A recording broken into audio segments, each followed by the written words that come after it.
فل يا حلوين، عاملين ايه؟ وحشتني جدا. النهارده بقى كالعاده الروتين بتاع السطوح. آه طبعا يوم ببقى متاخر قوي ويوم ببقى بدري، حسب بقى يومي بيبقى عامل ازاي. يعني انا مثلا دلوقتي خلاص العصر هيأذن خلاص. ليه بقى؟ عشان ببقى راجعه من الشغل. طيب، يوم بيبقى الصبح ده اللي بيبقى يعني في البيت اجازه وبنزل على طول. وفي اوقات مش انا اللي بنزل لهم لاني ببقى هلكانه حرفيا قسما بالله. فتعالوا بقى ايه نعمل الروتين كالعاده. اول حاجه نقول بسم الله، نجيب العلبه اللي بنجيب فيها الاكل.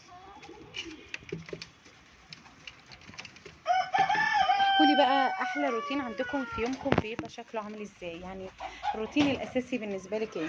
بس بصي بعيدا عن ايه، ما تقوليليش بقى روتين الشعر والبشره والكلام ده، خلينا في روتين الشغل، حاجه تبع الشغل. قوليلي كلميني عن الشغل، احوالك ايه مع الشغل؟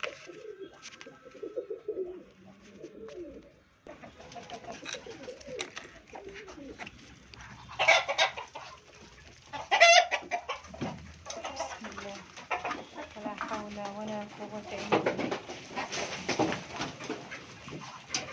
بصي،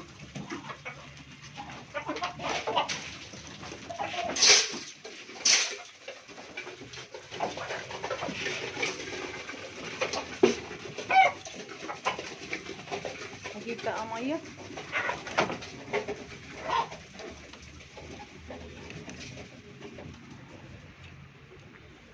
طبعا أكيد الحنفية قطع، ليه بقى؟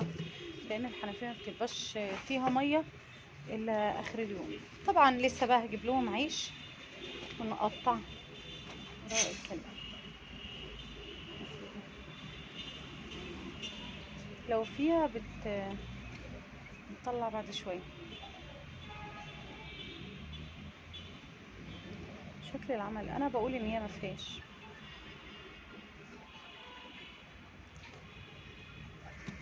طبعا زي ما قلت امبارح الصبح، اي جردل بلاقيه بملاه. ليه بقى؟ لان ما ببقاش قدام ظروفي. لا مفيش ميه، لا في ميه. اطلع السطوح وبعد كده الاقي نفسي نازله. الموضوع بيبقى صعب قوي قوي قوي. طبعا انا بعتذر ان انا مش حاطه حامل، مش حاطه التليفون على حامل، فعشان كده ايه انا اللي ماسكه التليفون.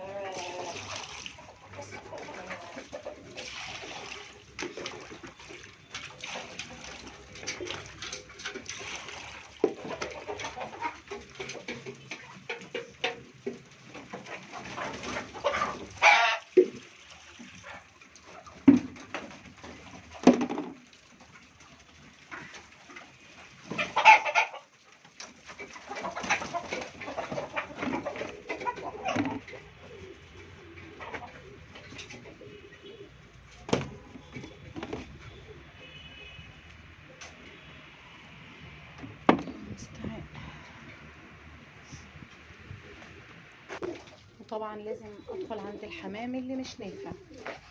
مش عارفه، سألت كتير قوي احدق ازاي وانا قاعده في مدينه مفيش حواليا حاجه اراضي وكلام زي ده. محدش جاوبني. ف- فعشان كده مش ظابط معايا يعني. بس هجيب صدف بقى، يعني احاول اجيب صدف ويا رب يظبط.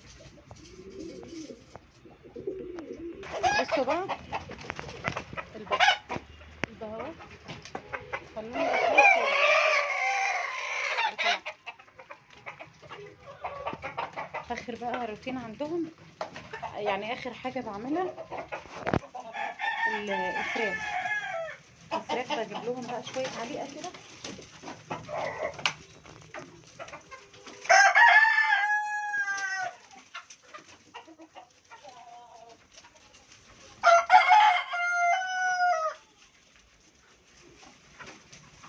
بحس ان هم اللي ياكلوا على امل ايه زي كل مره ان ربنا يكرم ويجيب. ايوه ايوه، حقيقي حقيقي. يعني بدخلهم كده اهو، هم بقى اللي بيطلعوا كده. البط كل فين وفين واحد يطلع ياكل كده.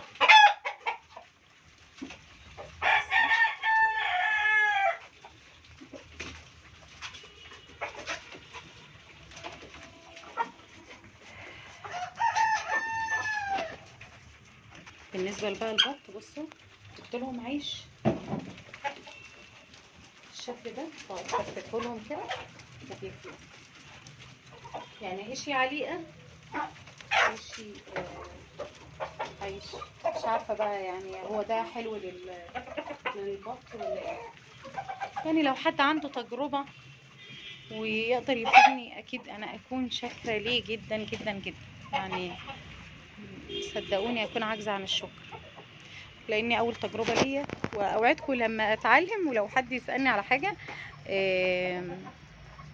هرد عليه وارد جميل اللي يقول لي على حاجه يعني.